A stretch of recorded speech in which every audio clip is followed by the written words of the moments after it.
क्षेत्र है। 7 जिले ऐसे हैं जिसमें औद्योगिक क्षेत्र नहीं है, उसमें शिवहर भी।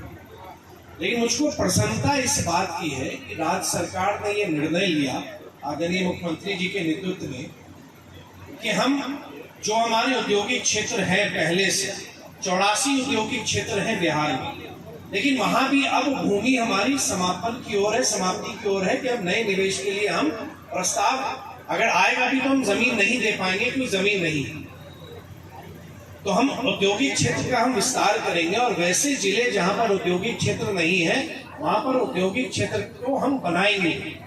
उसी कड़ी में जिलाधिकारी के माध्यम से शिवहर जिले का जमीन अधिग्रहण का प्रस्ताव भी हम लोग को आया है, जो विभाग की विभिन्न प्रक्रियाओं से अभी उसमें हम लोग उसकी समीक्षा कर रहे हैं।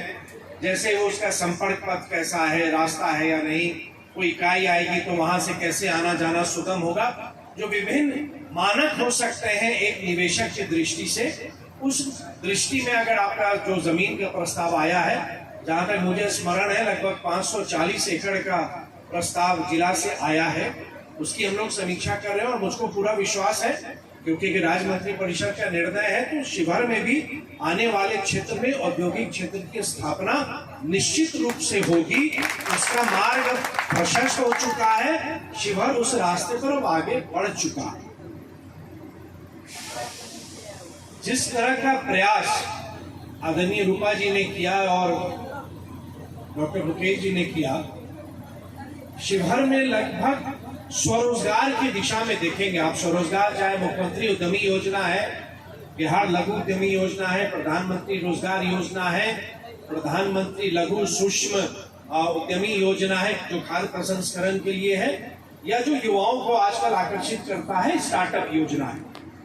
1200 से अधिक लोगों को हम लोगों ने सहायता की है आपके जिले में। उद्योग विभाग में शायद आप लोगों को भी जानकारी नहीं होगी, आपको लगता है इसका उल्लेख आप लोगों को भी करना चाहिए कि बड़े निवेश तो अपनी जगह है, लेकिन स्वरोजगार की दिशा में भी 1200 से अधिक लोगों को राज्य सरकार और केंद्र सरकार की योजनाओं से हम लोगों ने लाभान्वित किया।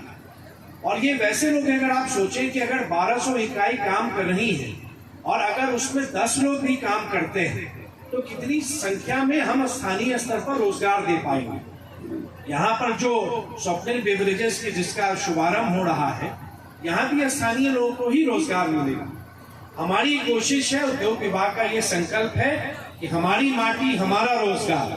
पलायन निश्चित रूप से शायद ही कोई ऐसा घर हो जहां का कोई व्यक्ति बिहार से बाहर काम नहीं कर रहा, लेकिन मुझको आपको बताते हुए प्रसन्नता है कि बिहार जैसे राज्य में जहां लोग कहते थे कि बिहार में अच्छे कार्य नहीं होते हैं, 1,81,000 करोड़ के निवेश के प्रस्ताव हम लोग को प्राप्त हुए हैं, जिसमें से 72,000 करोड़ के प्रस्ताव को मात्र 4 महीने में हम लोगों ने उसको स्वीकृति भी प्रदान की।